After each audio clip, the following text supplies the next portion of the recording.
So hello everyone, welcome back to another video. তো কথা বলবো আজকে একটা বড় প্রিমিয়াম এক্সক্লুসিভ আপডেট নিয়ে। তো আমরা সকলেই জানি যে আহ, মানে কোথাও কোথাও দেব শুভশ্রী বলো বা জিৎ কোয়েল বলো বা প্রসেনজিৎ ঋতুপর্ণাকে তো আবার দেখা যাচ্ছে। যাই হোক, তো এই যে জুটির যে বাংলা সিনেমার একটা টার্মস ছিল, সেটা কিন্তু আর সেই লেভেলে কিন্তু আর দেখা যায় না। এবার একটা বড় একটা জুটি, মানে টিভি ইন্ডাস্ট্রির একটা বড় জুটি, যাদেরকে অডিয়েন্স একসাথে দেখতে খুব পছন্দ করে, সেটা হচ্ছে ইয়াশ এবং মধুমিতা। তাদেরকে কিন্তু আবার অডিয়েন্স ফিরে পেতে চলেছে। রিসেন্ট টাইমে সুরিন্দর ফিল্মস সে একটা ছবির প্রজেক্ট ইয়াশ এবং নুসরাত দুজনকে তারা অফার করে। নুসরাত কোনো কারণবশত সেই ছবিটা করে না এবং সেই ছবিটা থেকে বেরিয়ে যায়, এবং নুসরাতের পরবর্তী টাইমে এই ছবিটার অফার যায় কিন্তু মধুমিতার কাছে।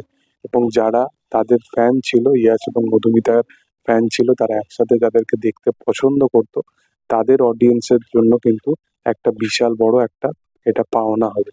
কারণ এটা কি ঘরানার ছবি হবে বা এর বিষয়বস্তু কি হবে সেই সম্বন্ধিত ব্যাপারে এখনো জানা যায়নি।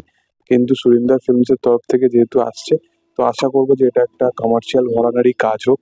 এবং এই জুটিটাকে টিভিতে এবং রিসেন্ট টাইমে একটা প্রোমোতে দেখা গেছিল, সেখানেতেও বিশাল সবাই সরাহনা জানিয়েছিল। এবং তারপরে মানে বড় পর্দার জন্য এখন অবধি কোনোদিনও দেখা যায়নি। তো দেখার যে এই কেমিস্ট্রিটা কিরমভাবে ওয়ার্ক করে এবং অডিয়েন্সের কতটা যে ক্রেজ আছে এটাকে একসাথে দেখার জন্য, তো সেটা একটা বিশাল বড় ব্যাপার।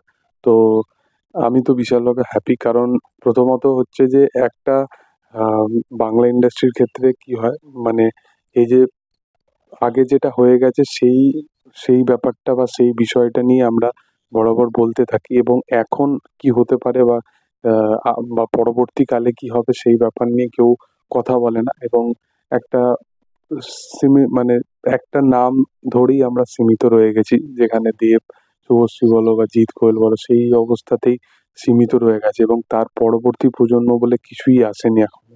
এবং সুপারস্টার বলতে হয়তো দেব জিতের পর আর কাউকে সেইভাবে সুপারস্টার ব্যাপারটা এখন অব্দি দেখা যায় না, যার মানে সিনেমা এলে অডিয়েন্স পাগলের মতো দেখতে হবে, বা সেরকম এখনো জুটি দেখাই যায়নি বাংলা ইন্ডাস্ট্রির ক্ষেত্রে।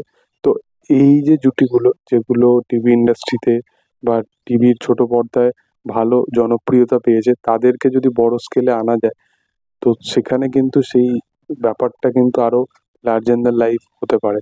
দেখার যে সেটা হয় কিরকম। সুরিন্দর ফিল্মসের তরফ থেকে ছবিটা আসতে চলেছে। তোমাদের এটা নিয়ে কি বক্তব্য, কতটা এক্সাইটেড, অবশ্যই কমেন্ট সেকশনে জানাতে পারো। ভিডিও ভালো লাগলে অবশ্যই লাইক শেয়ার সাবস্ক্রাইব করে দিও। Thank you all.